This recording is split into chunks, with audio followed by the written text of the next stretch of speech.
আসলতে এটা বিশেষ কথাৰ কাৰণে এই ভিডিঅ'টো লৈ আহিছোঁ আৰু সেই বিশেষ কথাটো হৈছে শিশুৰ যতন। এই সময়ছোৱাত এবিধ ভাইৰেল আহিছে।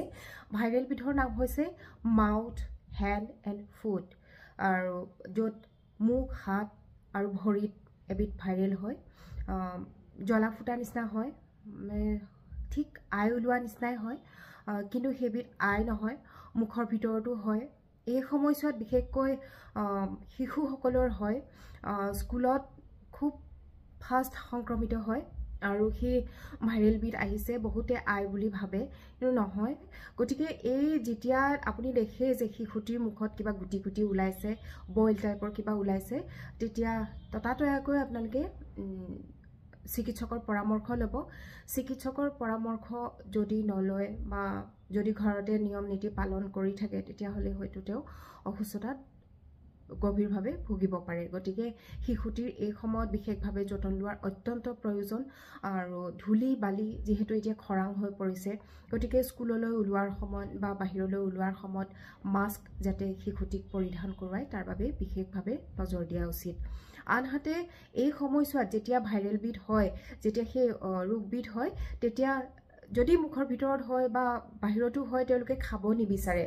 মুখৰ ভিতৰত হ'লেতো বিশেষকৈ খাব নোৱাৰে, বিচাৰিলেও খাব নোৱাৰে। গতিকে তেনে ক্ষেত্ৰত পানী যাতে খুব পৰিমাণৰ খুৱায়, তাৰ বাবে বিশেষভাৱে আপোনালোকে লক্ষ্য কৰিব।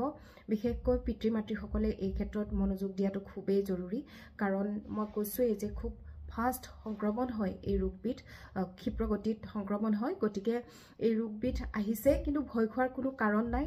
হয়, কিন্তু দাগ থাকি নাযায়। চিকিৎসকে মোক জনাইছে যে সেই ৰোগবিধৰ দাগ থাকি নাযায়। আইৰ হয়তো দাগ থাকি যাব পাৰে, কিন্তু এই ৰোগবিধৰ দাগ থাকি নাযায়। কিন্তু তথাপিও খুব ভয় লাগে, চিন্তিত হওঁ। মোৰ ল'ৰাৰো হৈছিল, যিহেতু সি খাবই পৰা নাছিল। প্ৰায় 5 দিন সি লিকুইড খায়ে থাকিল, পানী, জুচ, গাখীৰ এয়া খাই থাকিল। পানী কিন্তু খুব খাইছিল, সি খায়ো পানী।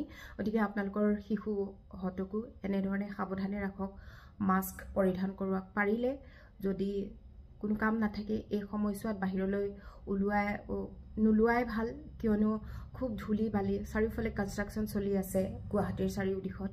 গতিকে তেনে ক্ষেত্ৰত নোলোৱাই ভাল। আৰু গাঁৱৰ লোকসকলেও তেওঁলোকে যদিও বা ওলায়, যাতে ঘৰলৈ আহিলে শিশুটিক সকলোৱে যাতে ভালদৰে হাত ভৰি মুখ হাত ধুৱাই ৰাখে, চাফ চিকুণতাৰে ৰাখে, তাকে অনুৰোধ জনালোঁ। মই চেষ্টা কৰিম মোৰ ল'ৰাটোক যাতে এনেধৰণে ভালদৰে ৰাখিব পাৰোঁ। তাৰ ভাল হৈছে এতিয়া, ডক্তৰক দেখুৱাইছিলোঁ, তেওঁ ঔষধো দিছিল। ঔষধ দিয়াৰ পাছত ক্ৰীম সনাৰ পাছত এতিয়া তেওঁৰ ভাল হৈছে। আজি স্কুলতো যাব পৰা হৈছে। গতিকে তেনে ক্ষেত্ৰত আপোনালোকৰ ল'ৰা ছোৱালীও যাতে সুস্থ হৈ থাকে, তাকেই কামনা কৰিলোঁ। আৰু কিন্তু পানী খোৱাটো অত্যন্ত জৰুৰী শিশু এটিৰ বাবে, আমাৰ প্ৰত্যেকজনৰ বাবেই, আমাৰ দেহৰ বাবে পানীৰ ইমান জৰুৰী সকলোৱে জানে। গতিকে শিশুটিকো এতিয়াৰ পৰাই পানী খোৱাৰ বাবে তেওঁলোকক এনকাৰেজ কৰক আৰু তেওঁলোকক পানী খুৱাবলৈ যত্ন কৰক। আৰু এই সময়ছোৱাত এটাই কথা, বাহিৰলৈ ওলালে যাতে মাস্ক ব্যৱহাৰ কৰে, আৰু বাহিৰত পৰা অহাৰ পাছত যাতে তেওঁলোকৰ হাত ভৰি মুখ যাতে ভালদৰে ধুৱাই, গা পা ধুৱাই ৰাখে, চেনিটাইজ কৰি ৰাখে, তাৰ বাবে অনুৰোধ জনালোঁ। ধন্যবাদ।